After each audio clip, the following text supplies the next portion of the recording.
चांगले केले तर. अतिशय सुंदर आणि बोध घेण्यासारखी ही कथा. एक बाई होती.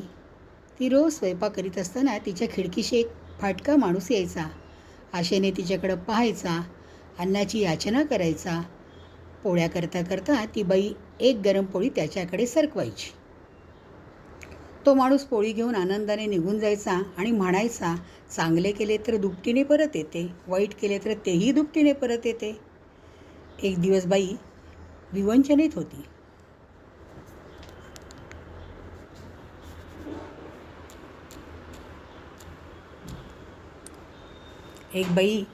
एक दिवस ती बाई विवंचनेत होती, कष्टी होती. तिचा मर्चंट नेव्हीमध्ये मुलगा जहाज बुडून बेपत्ता झाल्याची खबर तिला मिळाली होती. त्यामुळे तो फाटका माणूस समोर आला त्यावेळी तिला त्याचा राग आला. तिला वाटले पोळीच्या कणकेत विष मिसळले म्हणजे या माणसाची कटकट कायमची जाईल. पण तिने स्वतःला सावरले. मनावर संयम ठेवून त्या माणसाला नेहमीप्रमाणे पोळी दिली. त्याच दिवशी संध्याकाळी त्या बाईला तिचा मुलगा सुखरूप असल्याची बातमी कळाली. काही दिवसांनी तिचा मुलगा फाटक्या कपड्यांमध्ये खंगलेला असा तिच्यासमोर उभा राहिला. त्या बाईला आनंदाला पारावर उरला नाही. तिने मुलाची सेवा करून त्याला खाऊ पिऊ घालून पुन्हा पूर्ववत बनवले. एक दिवस मुलाशी बोलताना त्या बाईने मुलाला जहाज फुटल्याची हकीकत विचारली. मुलाने तिला सांगितलं, जहाज फुटल्यावर तो काही दिवस पाण्यावर तरंगत होता. नंतर तो किनाऱ्याला जाऊन पडला. पण येणाऱ्या जाणाऱ्या कुणी त्याला मदत केली नाही. कसाबसा उठून तो गावामध्ये गेला आणि भुकेने चक्कर येऊन पडला. तेव्हा एका बाईने पावाचा एक तुकडा त्याला तोंडात घातला आणि त्याला पाणी पाजले. तेव्हा तो उठून बसला.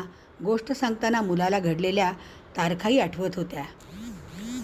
ऐकताना आईच्या मनात सर्र झाले. ज्या दिवशी तिने फाटक्या माणसाला विष घालण्याचा विचार केला होता त्या दिवशी तिच्या मुलाला कोणीतरी जीवदान दिले होते. ही गोष्ट तिच्या लक्षात आली. त्याचबरोबर त्या माणसाने नेहमीचे बोलणे, चांगले केले तर दुपटीने येते, वाईट केले तर तेही दुपटीने येते, तेही तिला आठवले.